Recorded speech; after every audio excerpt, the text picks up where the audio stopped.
Good day guys, ito naman tayo. Gagawa tayo ngayon ng no bake, no steam birthday cake. Kaya, intro muna tayo.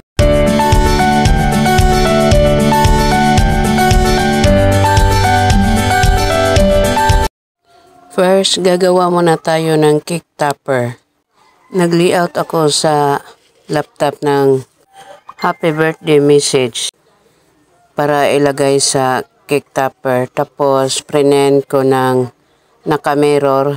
Tsaka ko idinikit sa likod ng glitters sheet para meron akong guide sa paggunting ng litra. Ayan, di lang mabasa kasi masyadong maliwanag.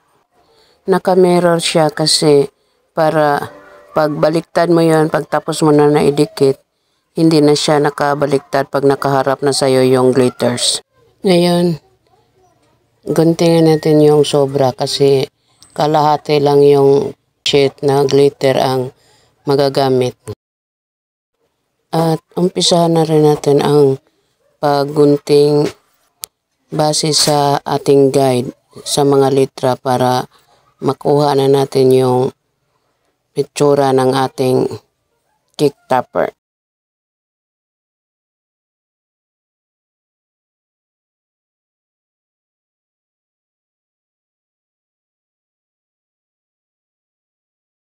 At ngayon tapos na, idikit na naman natin to sa isang photo paper para may background siya at may paglagyan tayo sa stick na siyang ilagay natin, itusok natin sa cake.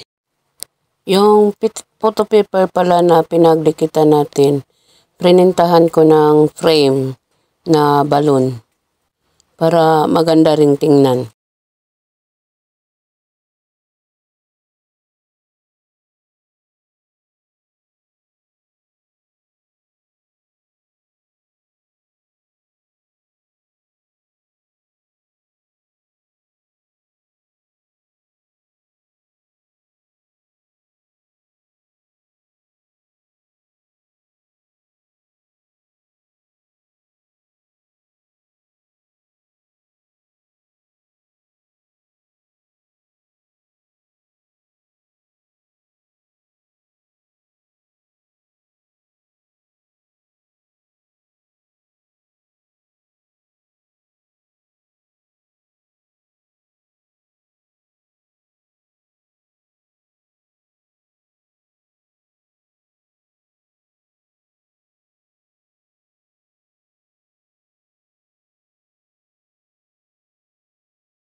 At ito na, tapos na ang ating cake topper.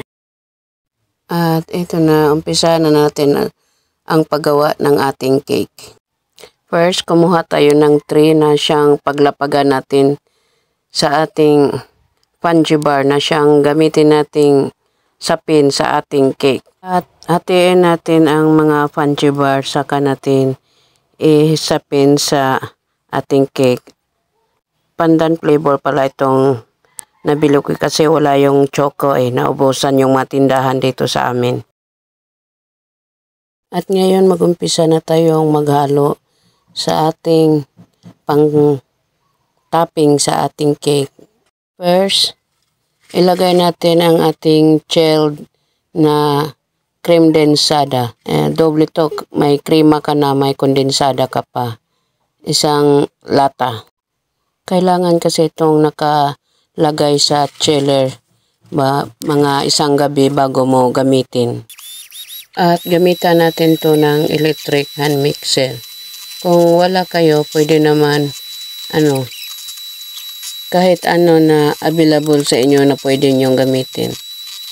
I-mix natin to hanggang sa magdoble ang kanyang volume. Nailagay ko na pala yung cream sa ibabaw ng fudgy bar. Nakat lang kasi nalubat yung cellphone. At saka pinatungan natin ulit ng fudgy bar para sa second layer. Saka cream na naman. Pagkatapos lagyan nyo ng topping ng biscuit o yung fudgy bar pa rin. Tsaka i-chill nyo ng ilang oras o isang gabi sa chiller.